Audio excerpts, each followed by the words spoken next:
Hello students. So continuing with chapter 16 probability. In the last video we had talked about the sample space.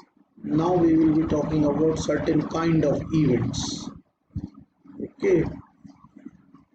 In the previous video we had seen that in a single dice we can get number from 1 to 6. So if I say what is the probability of getting 7 in a single throw of die,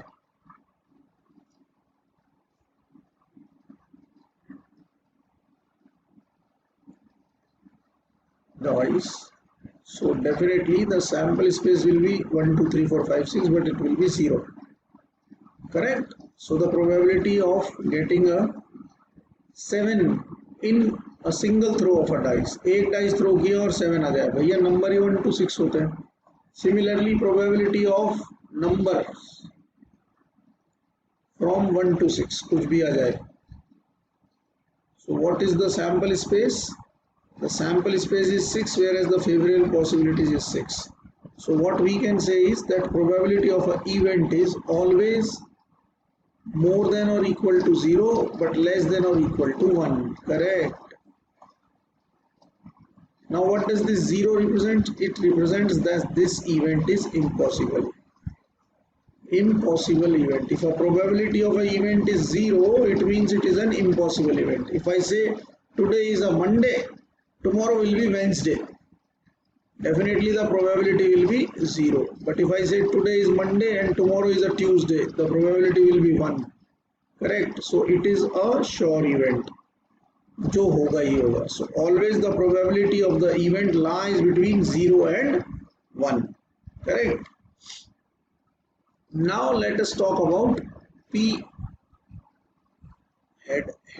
A coin is tossed, probability of head will be 1 by 2, am I right? And probability of not getting a head, or what you call it, probability of tail, है ना? Head नहीं आने की probability या tail आने की probability भी 1 by 2 होती है. Similarly, if I throw a single dice, the probability of getting a number 2 will be 1 by 6, correct? तो एक डाइस थ्रो करने पे 2 आ जाए, इसकी probability 1 by 6, और probability of not getting 2 will be क्या होगा? फेवरेबल सैंपल स्पेस 6, फेवरेबल हो जाएगा 1 3 4 5 6, 5 by 6, correct? If you see, the sum of these two is also 1 and these two is also 1. That means the probability of happening of an event and probability of not happening of an event is always equals to 1. And here A dash is called complementary event of A. Complementary event of A.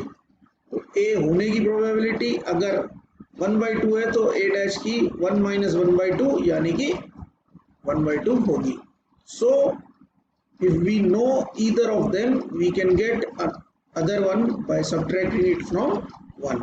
Okay, this is called the complementary events. Okay, now we have mutually exclusive events.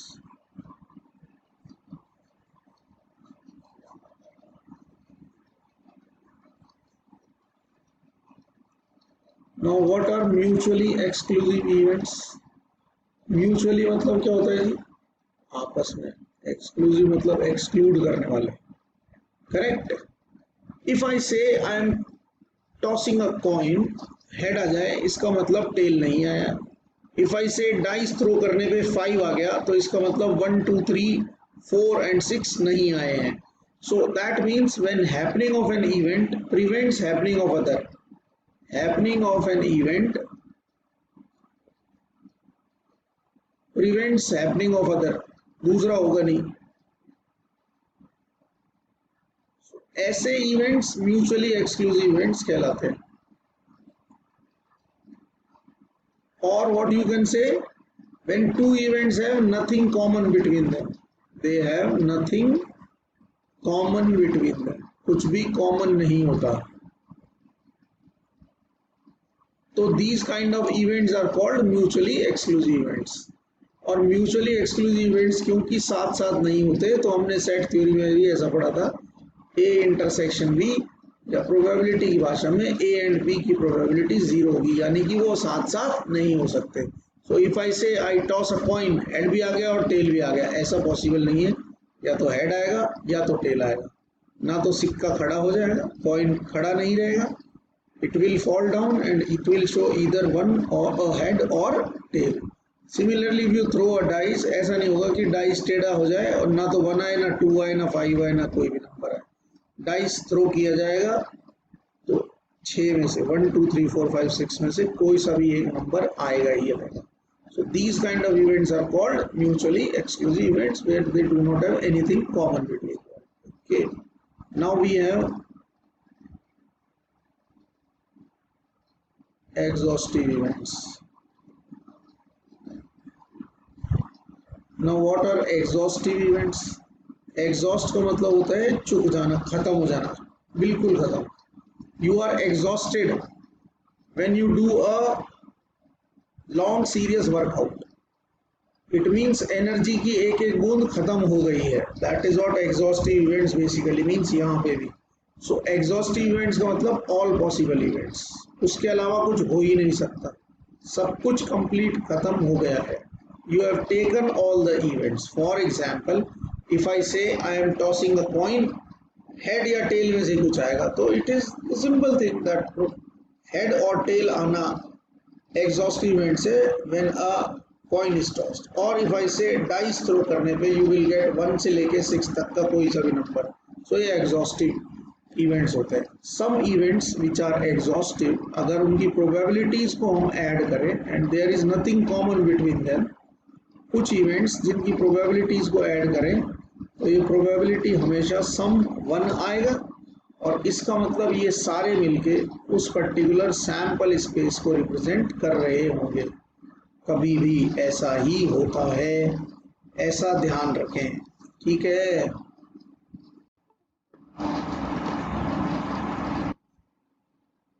Now let us take independent events. Some events, independent events. You will be learning about them later on, but let's just study here only. Independent events होते हैं. When two events, अगर मैं कहूँ head आ गया coin toss करने पे, दोबारा toss किया तो either head or tail will come. Does it matters कि पहली बार head आया क्या? No ना. So these kind of events are independent events. When happening of an event does not affect happening of other, they are called independent events. Happening of an event does not affect other, they are called independent events. ऐसे ही we have equally likely events. आपको अभी जरूरत शायद नहीं पड़े इनकी, लेकिन अपने को पता रहना चाहिए. This is a process which you must learn. As I have told you, I have a different way of teaching probability. अब इक्वली लाइकली इवेंट कौन से होते हैं? ऐसे दो इवेंट जिनके होने की प्रोबेबिलिटी सेम होती है, इवेंट सेम नहीं होते. Probability is same but events are different और they may be different. Say if I say coin toss किया, हेड आने की प्रोबेबिलिटी 1/2. डाइस थ्रो करने पे इवन नंबर आ जाए, इसकी प्रोबेबिलिटी टोटल 6 में से इवन नंबर 3 टाइम्स आ सकता है, that is the probability 1/2. These two events are different, इनका कोई लेना देना नहीं है, but they are termed as equally likely since their chances of happening, और you can say their probability is equal. Now we will talk about two special things. One is simple event.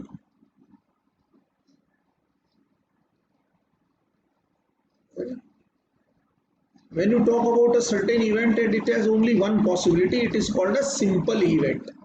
ठीक है. जैसे when you toss 2 coins, क्या क्या possibilities बनती हैं? Head head, head tail, tail head and tail tail. Correct. यही बनता है ना. Now if I say probability of both heads, या दो हेड कितनी बार आ रहे हैं ऐसा लिख दो, तो H H, it is only one possibility जो आप लिख सकते हो। या मैं कहूँ पहले हेड आए और फिर टेल आए तो एच टी, या पहले टेल आए फिर हेड आए तो भी टी एच, एक ही पॉसिबिलिटी बन रही है ना, पहले टेल आए और फिर हेड आए, ऐसा एक ही बार तो लिख सकते हैं, you can not write it twice ना। So these kind of events are called simple events, but if a event have more than one possibilities it is called a compound event। ठीक है, फॉर एग्जाम्पल मैं कहता हूं जी one head one tell आ जाए, when you toss two coins, तो ये दो possibility हो गई H T and T H, ऐसे इवेंट्स कंपाउंड इवेंट्स कहलाते हैं। करेक्ट, डोंट गेट कंफ्यूज्ड, इसका कोई बहुत ज्यादा रिलेवेंस नहीं है, but you must be knowing for the sake of solving the exercise. Okay, now there are certain questions which we have to solve, which we must be knowing। I'll take one example so that it is easier for you to do exercise 16.2। okay, now we will take one example which is example 8, which says a coin is tossed 3 times, तो sample space 2 की power 3 मतलब 8, HHH, HHT, HTH, THH, HTT, THT, TTH and TTT, total 8 possibility हो गई, 3 heads, 2 heads, 1 head and 0 heads। A is an event which says no head appears, तो A की possibility हुई TTT, आप इसको simple event भी कह सकते हैं। B exactly 1 head appears, 3 possibility है, कंपाउंड इवेंट होगा। और C एटलीस्ट 2 heads मतलब 2 head या 2 से ज्यादा हेड। अब हमसे पूछा म्यूचुअली एक्सक्लूसिव और exhaustive events, do this form A set of mutually exclusive and exhaustive. हाँ, म्यूचुअली एक्सक्लूसिव का मतलब कुछ भी कॉमन है नहीं है भाई, ये वन हेड आना इससे रिलेट नहीं करता। वन हेड का मतलब एक ही बार हेड है, यहाँ पर 2 बार आ रहा है या 3 बार आ रहा है, तो ये इससे रिलेट नहीं करते, ये इसके जैसे नहीं है, ये इसके जैसा है, ये इसके जैसा है। बी इवेंट में तीनों पॉसिबिलिटीज एक दूसरे के जैसी है, लेकिन कॉमन कुछ भी नहीं है।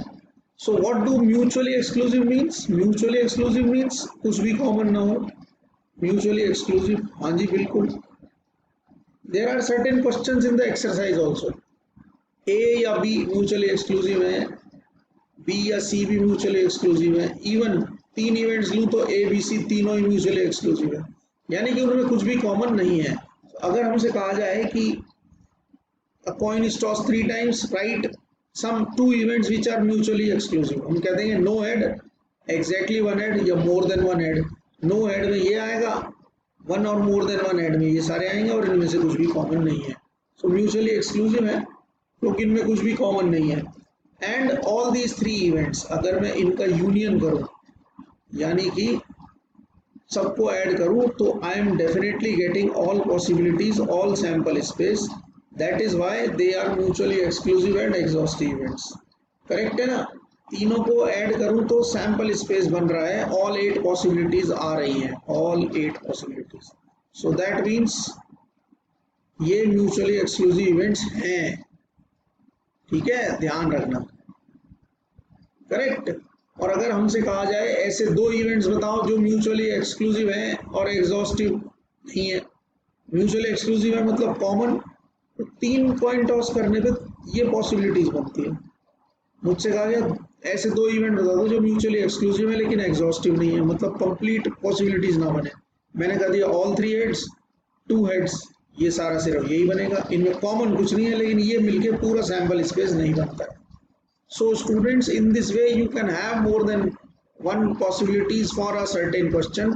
ऐसे एक्सरसाइज 16.2 में कुछ क्वेश्चंस हैं जिनके आंसर्स आप कुछ भी लिख सकते हैं, specifically question number 5। So please do exercise 16.2, please do exercise 16.2, ask the problems, I will be definitely quite happy to solve your problems। Correct। In the meantime, stay home, stay safe, and enjoy types of events of probability। Thank you।